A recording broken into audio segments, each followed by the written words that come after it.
Apocalipse capítulo 2, versículo de número 14.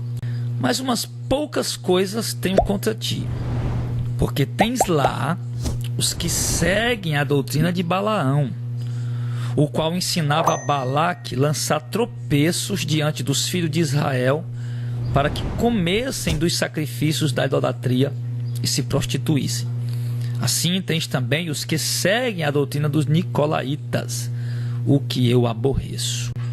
Nós vimos que o Senhor se revela para o anjo da igreja de Pérgamo como sendo aquele que tem a espada afiada de 2 fios. Nós vimos que essa espada, na verdade, ela é uma linguagem simbólica. Essa espada, ele traz essa espada na boca. Nós vimos isso em Apocalipse 1 e 6, em Apocalipse 19, verso 15 e 21, certo? E também vimos essa linguagem também da espada, também figurativamente, em Hebreus 4 e 12. E essa espada, Efésios 6, 17, explica que é a palavra de Deus, é a espada do Espírito, que é a palavra de Deus. E ele não traz ela por acaso, ele traz ela para trazer juízo sobre os homens. Então, o Senhor fala para essa igreja, e ele depois diz que conhece as suas obras, que sabe que eles estão que eles habitam onde está o trono de Satanás, e aonde Satanás habita, pode-se dizer que é a casa de Satanás, onde Satanás habita, por causa da idolatria que havia ali. E mesmo com tudo isso, com toda a tribulação que a igreja sofria, perseguição naquela cidade de Pérgamo, aí contudo assim, os irmãos estavam sendo fiéis ao ponto de alguns estarem sendo obrigados a negar o nome do Senhor, a negar a fé no Senhor. Todavia estavam morrendo, sendo assassinados, mas não negavam a fé no Senhor. E o Senhor fala de uma testemunha fiel, cujo nome é Antipas, no meio de tantos outros que haviam sido assassinados também por causa do testemunho de Cristo e da palavra de Deus. Porém, o Senhor chega no verso 14, dizendo para o anjo da igreja e para a igreja que tem umas poucas coisas contra aquele anjo, contra aquele que preside a igreja e contra aquela igreja. E o que é que o Senhor tinha? Mas na verdade, o Senhor ele tem umas poucas coisas contra ti. Não é que o Senhor fala que tinha contra o anjo da igreja, porque me parece aqui que o anjo da igreja de Pérgamo parecia ser de fato um servo fiel. Mas quando ele diz tenho contra ti, nós entendemos aqui que dar-nos a entender o texto que o Senhor está falando tenho contra ti, contra aquela igreja, não contra toda a igreja, porque ele diz que porque tens lá os que seguem a doutrina de Balaão. Então o Senhor tinha contra aquela igreja porque havia alguns que seguiam a doutrina de Balaão. Então havia uma queixa do Senhor contra aquela igreja. Ele estava satisfeito por uma parte, estava, vamos dizer assim, contente com algumas práticas da igreja, uma parte da atitude, das obras daquela igreja, mas havia algumas pessoas, ele diz que são poucas, não, aliás, ele diz que tem umas pessoas, são umas pessoas que estão lá, que estão seguindo uma doutrina contrária, qual ele chama de a doutrina de Balaão. E ele explica que a doutrina de Balaão é aquele que ensinava a Balaque a lançar tropeço diante dos filhos de Israel, para que eles comessem do sacrifício da idolatria e se prostituíssem. Então, o Senhor fala que dentro da igreja de Pérgamo tem aqueles que estão seguindo a doutrina de Balaão. Quando ele usa a doutrina de Balaão, obviamente que ele usa uma linguagem figurativa, uma linguagem simbólica, porque Balaão ele já havia sido assassinado há centenas de anos. Ele foi morto inclusive pela espada dos filhos de Israel. Mas por que o Senhor usa essa linguagem figurativa? Porque Balaão ele foi um homem que, primeiro, era um homem ganancioso. Ele era um profeta, mas quando lhe foi oferecido dinheiro para profetizar o que Deus não queria que ele profetizasse, ele se interessou nesse negócio. E ele foi até o rei Balaque por conta da proposta de grandes presentes e grandes riquezas que o rei prometeu para ele. E ao chegar lá, como ele não pôde profetizar contra, porque Deus não permitiu e não deu a ele uma profecia contra os filhos de Israel, então ele perdeu os presentes que Balaque ia dar para ele, Então ele usa uma última estratégia. Qual? Já que ele não pôde profetizar contra, porque ninguém pode profetizar contra a vontade de Deus, porque a profecia, ela é uma revelação de Deus, ela não é produzida pela vontade do homem, mas sim pela vontade de Deus. E como Deus não revelou a Balaão que ele profetizasse contra os filhos de Israel, então obviamente Balaão não profetizou porque sabia que não ia funcionar, porque Deus não tinha mandado.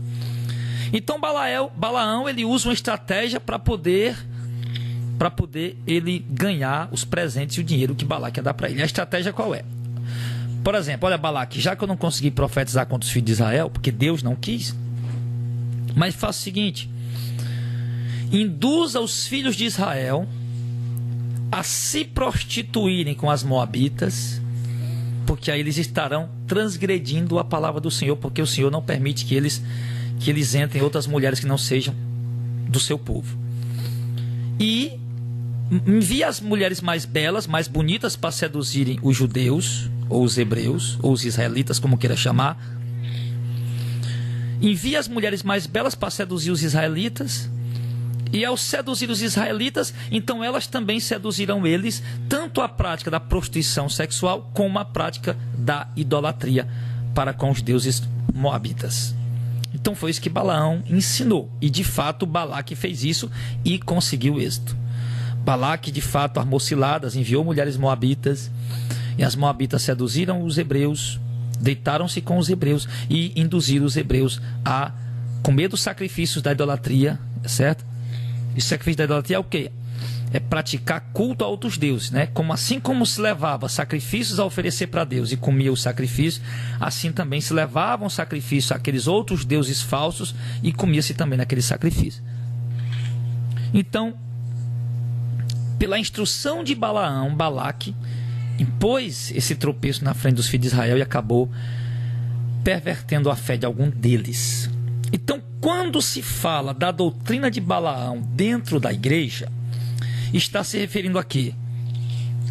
Atualmente, ali para a igreja de Pérgamo e agora para a igreja atual. Está se referindo a homens, líderes gananciosos, que têm a obra de Deus como uma fonte de lucros, como uma fonte de renda, que têm a obra de Deus como um instrumento de benefício próprio, como instrumento de exaltação pessoal.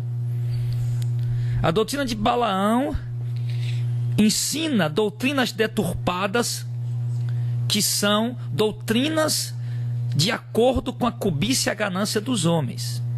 A doutrina de Balaão ensina os homens a correr atrás das conquistas terrenas, das coisas desse mundo, das grandezas e das glórias desse mundo, e assim eles vão se distanciando de Deus.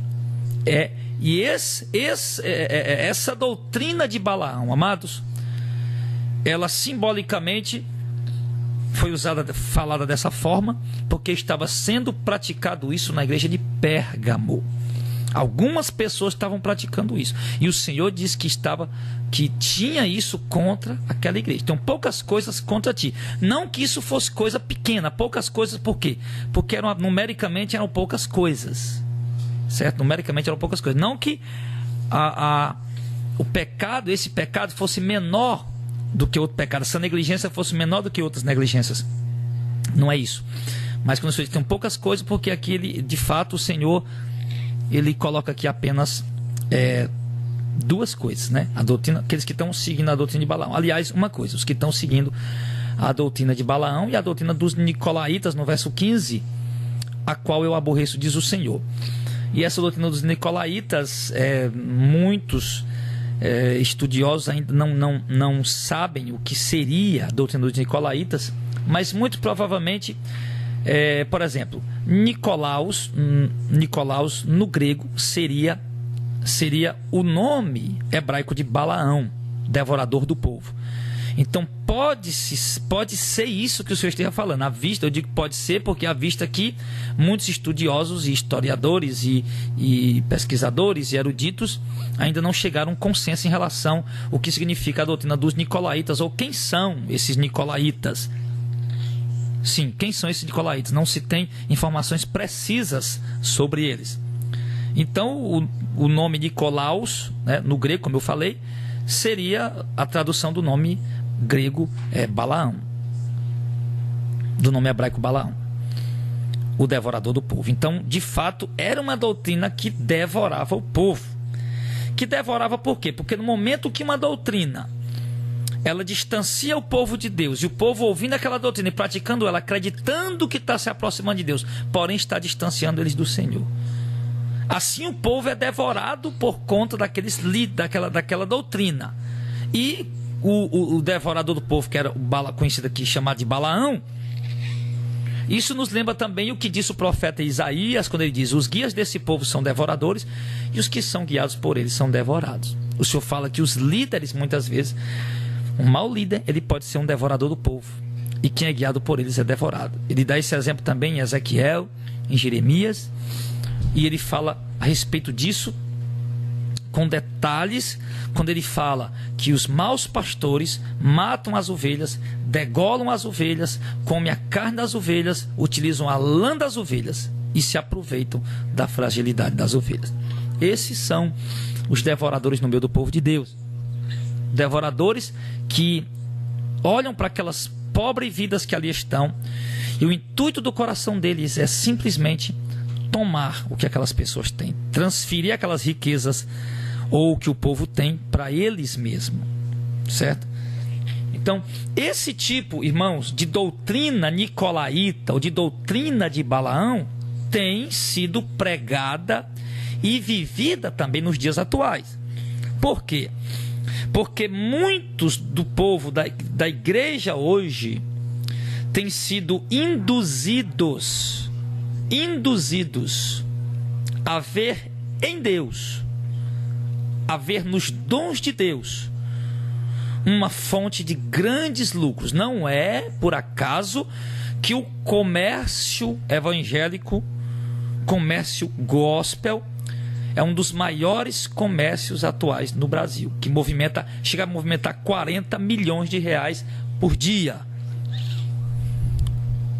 Então o povo tem sido induzido a crer que isso é normal, que isso é comum, que isso é bênção.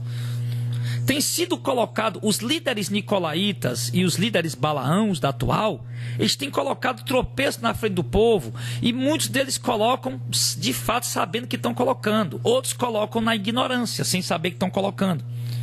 Os shows gospel, por exemplo, é uma doutrina de Balaão e de nicolaíta, porque ela movimenta milhões de reais e coloca tropeço na frente do povo, porque Deus detesta o show gospel.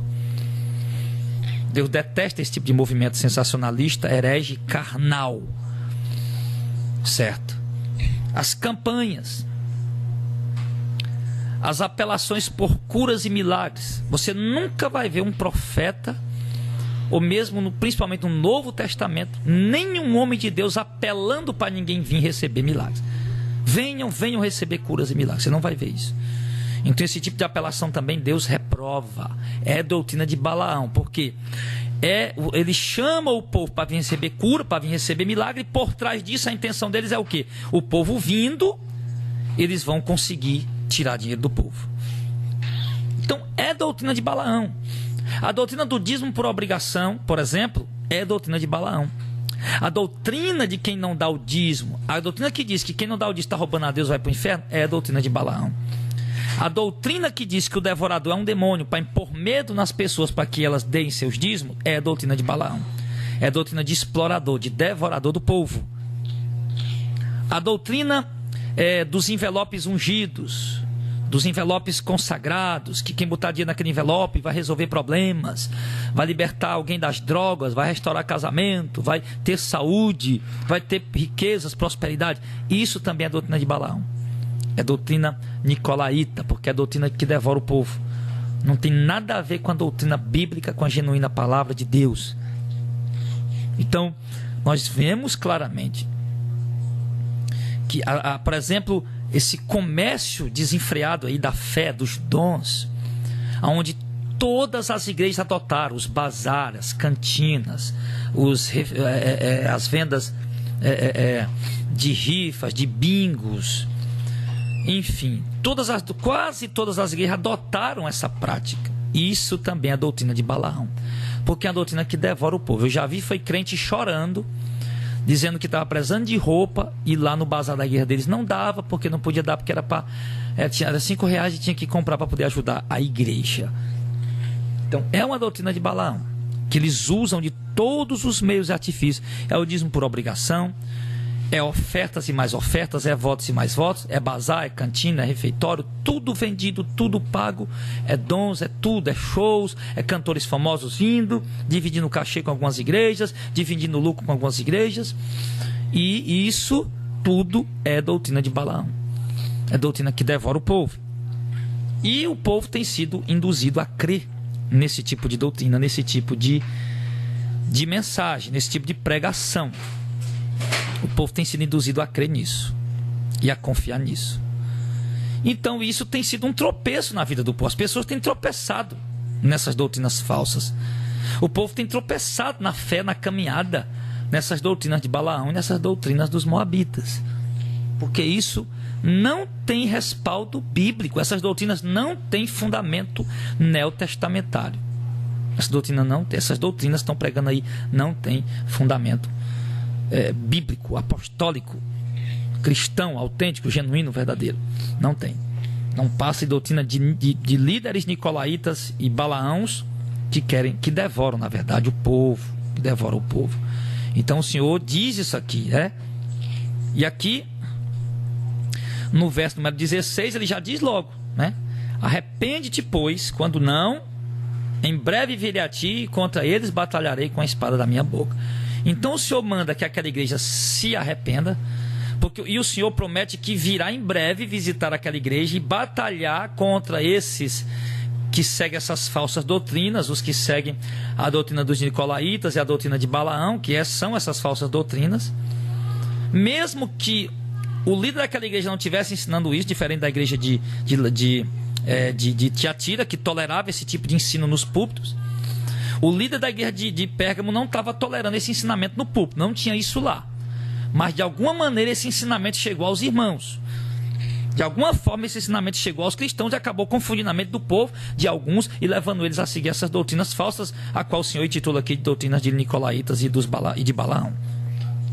Então o Senhor promete fazer uma visita àquela igreja repentinamente, sem que eles menos esperam, e batalhar contra eles com a espada que sai da sua boca, ou seja, com a sua palavra.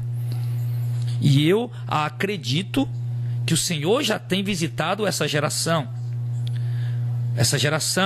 atual, contemporânea, a qual está seguindo a doutrina de Balaão e a doutrina dos nicolaítas, porque o Senhor tem levantado uns poucos servos para trazer a palavra do Senhor viva e eficaz como ela é, para rebater, para combater contra essas falsas doutrinas. O Senhor fala de um combate, porque a palavra de Deus é uma espada.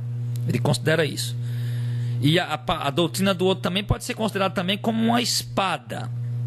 Porém, a espada do Senhor, obviamente, ao combater com a espada das falsas doutrinas, obviamente que a espada do Senhor persevera, porque está escrito que ninguém pode nada contra a verdade, senão pela verdade. Então, irmãos, isso é muito importante para nós. O Senhor está mandando se arrepender. Ainda há uma chance, Brasil, de se arrepender. Vocês, seguidores da doutrina de Balaão, vocês, pastores, pregadores, cantores, líderes e ovelhas, vocês que seguem a doutrina de Balaão, que praticam a doutrina de Balaão e dos nicolaítas, ainda há tempo de vocês se arrepender. Porque se vocês não se arrependerem, o Senhor promete que brevemente virá contra vocês para batalhar com a espada da boca dele, ou seja, com a palavra dele.